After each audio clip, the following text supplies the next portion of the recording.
What I wanted to talk about here today was I've been doing a lot of work with the karma model, and I know a few people at least here are familiar with it and have been using it. So I wanted to talk a little bit about what I've been doing to it to make it so it's more straightforward to adapt it to other planets and make comparisons between other planets. And then I'll illustrate that with a few results from some Titan and Pluto runs that I've done looking at hydrocarbon ices in their atmospheres. So KARMA is the Community Aerosol and Radiation Model for Atmospheres. It's a 1D Eulerian model for simulating microphysics and radiative transfer. So I've got basically solves the continuity equation for particles, includes a number of different physical processes, and the PlanetCARMA works is in adapting it to other planets works because the same basic physical processes can be applied across all different atmospheres.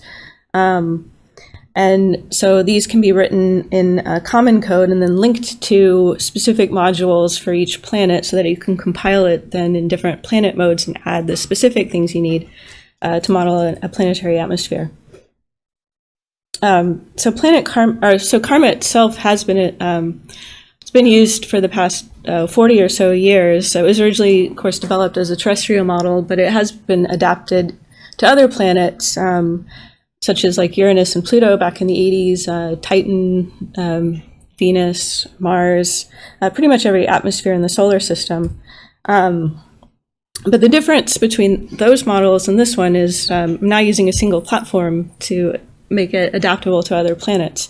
So the physical processes that are part of the common part of the code operate on an atmospheric column and include things like vertical transport, where you have eddy diffusion and sedimentation, coagulation of particles, this includes Brownian and coalescence, and then the cloud microphysics, which includes nucleation, the formation of the cloud particle with a volatile onto a condensation nuclei or homogeneous, and then the further growth of the particles through condensation evaporation, melting and freezing depending on your temperature regime.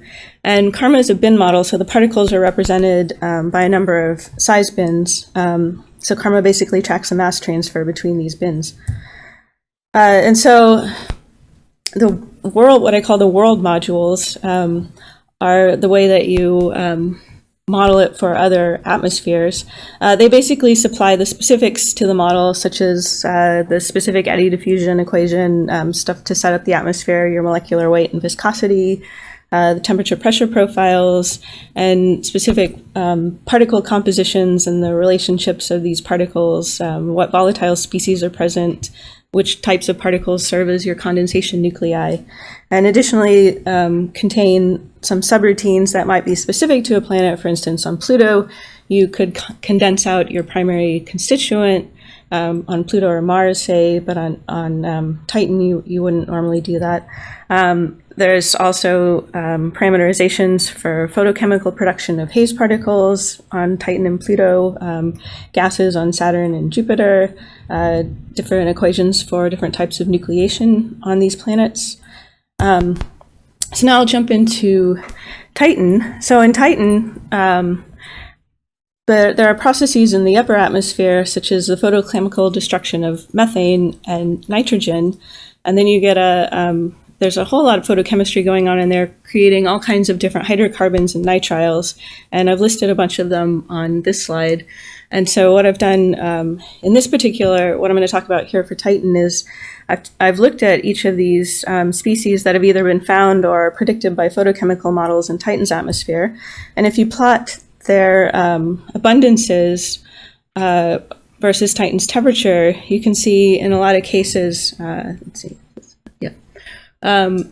that they reach their saturation temperatures in Titan's stratosphere, which is, or Titan's lower stratosphere, between about 40 and 100 kilometers. And due to the cold temperatures in Titan's atmosphere, most of these will be freezing out as ices. There's a few of them that have could also have liquid states in the lower atmosphere. So just to jump directly to the results, so what I've done is put each of these gases into the model, given a population of haze particles representative of the organic particles that form that make Titan, give Titan its orange color, and what I come out with is a series of sort of layers where you get condensation or nucleation and condensation of each of these species up to about up here around 90 kilometers with propionitrile and benzene at the top, and then ethane near the tropopause, acetylene down here. And so this just sort of goes through, it's basically the order in which they're condensing out in Titan's atmosphere. And so you can see that you get, basically, you would expect the particles in Titan's atmosphere would probably contain sort of a layered structure of all these different types of volatile species. Because this is a bin model, I can then also look more in detail of the growth of the particles. So I've sort of divided the ones that I showed previously into 3 regimes. So ethane particles grow the fastest, up to sizes greater than 10 microns. You can also see like a nucleation and growth mode in this curve. The second set, what I call the intermediate sizes, have moderate growth, so about 1 to 5 microns. And this includes stuff like the propionitrile, that was the one that formed at the highest altitudes, HCN, acetylene. And then you have the small particles, which basically aren't growing much at all due to their vapor pressures. They're basically, the shape of the curve follows the shape of the condensation nuclei. And so they really only grow, they're only about a micron or so in radius. And then there are also, a number of factors that affect the size of the cloud particles and the altitudes at which they condense that I'm not going to go into detail about today, but just sort of to name them. The vapor pressure equation is of course very important, and there's less and less data at these cold temperatures in Titan's atmosphere. So one of the things that I have been doing is collecting vapor pressure equations from the literature and trying to assemble a database of vapor pressures relevant to cold atmospheres. The nucleation rate, and this is the process of forming the cloud onto a condensation nuclei. There's been a few measurements for Titan for different species onto tholin-type particles, but certainly not everything that I've looked at in this and everything that's in Titan's atmosphere. And then, of course, your location on Titan will affect where the clouds are because of the abundance and the temperature. For instance, the plots I was showing were at the Huygens landing site. At the poles, you get the clouds formation up at much higher altitudes. So I'll just skip that. So then moving on to Pluto, which also has a nitrogen methane atmosphere. And so you have some photochemistry going on in there. And New Horizons has now detected some of the same hydrocarbon species, such as ethane, acetylene, and HCN that we saw in Titan's atmosphere. So it's interesting to then look and see what's different about Pluto's atmosphere to Titan's atmosphere. So I did the same sort of experiment. If you look at the New Horizons entry and exit temperature profiles, and you can see where the different species are supersaturated in Pluto's atmosphere. And so these are looking at where they would condense or modeling the nucleation and condensation in the entry profile and the exit site. So you get all of them. HCN looks pretty similar at both temperature profiles. You get methane and ethane, ethane and acetylene, and then methane and ethylene only at the entry site. Let's see. So, and then if I also look at the sizes of the particles here, you can see ethane again. You can see you have nucleation and growth that you can see with ethane. Methane down here has the biggest particles because it's the easiest to grow, even at the cold temperatures in Pluto's atmosphere. But the acetylene and HCN, which grew a little bit in Titan's atmosphere, really just follow the shape of the particles they're condensing on in Pluto's atmosphere. And so you don't really see a lot of growth with those particles. And And really that's because of the vapor pressure equations. So these are the vapor pressure equations for all the species in Pluto's atmosphere. So for Titan, we were up here at these warmer temperatures where you have a higher vapor pressure. And for Pluto, especially with HCN, where it's reaching its saturation is down here, where you're basically dropping off significantly. And so if you look at, say, the nucleation rate of HCN, it's really only up at this above 100 Kelvin, where you're getting any significant rates at all. So that's why you're only nucleating the HCN right where it's saturating. And then also, if you can look at the growth time scales, you can see they're over 1 billion years. So you're never actually growing anything onto the particle once nucleation occurs. Let's see. Ethane, it's a little easier to nucleate and grow, similar to Titan's atmosphere. So I will go ahead and, so for Pluto, the haze particles observed by the New Horizons are likely also coated by ices near the surface, like Titan's particles are in the stratosphere. And they're similar species to what you find in Titan's atmosphere.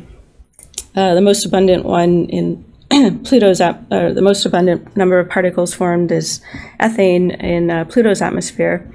The largest particles are the methane ones, and the cold temperatures near the surface place strong constraints on the altitudes over which the ices can form and grow. So just to wrap it up, Pluto and Titan include similar atmospheric species, but different temperature regimes lead to differences in particles. Larger particles in Titan's warmer temperatures, probably more mixing of the ices on the particles, whereas in Pluto you might just have more separate layered structure to the particles. Of course, this has implications for the optical properties of the particles in the atmosphere and delivery of ices to the surface. And to wrap back around to PlanetCARMA, it provides a straightforward way to make these types of planetary comparisons. Thank you.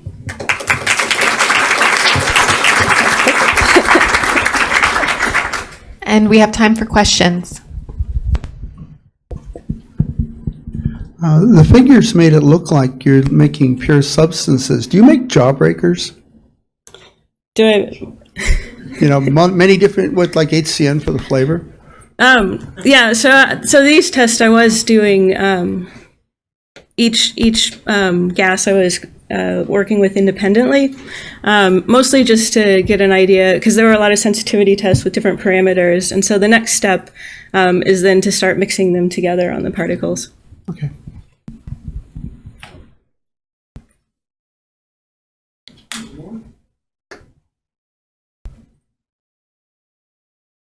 Actually, can you go back to your Titan summary slide, please? I just want to see some. To Titan? Yeah, the Titan summary one. Yeah. I don't think I have any question. I just want to be able to see it. Thanks. Uh-huh.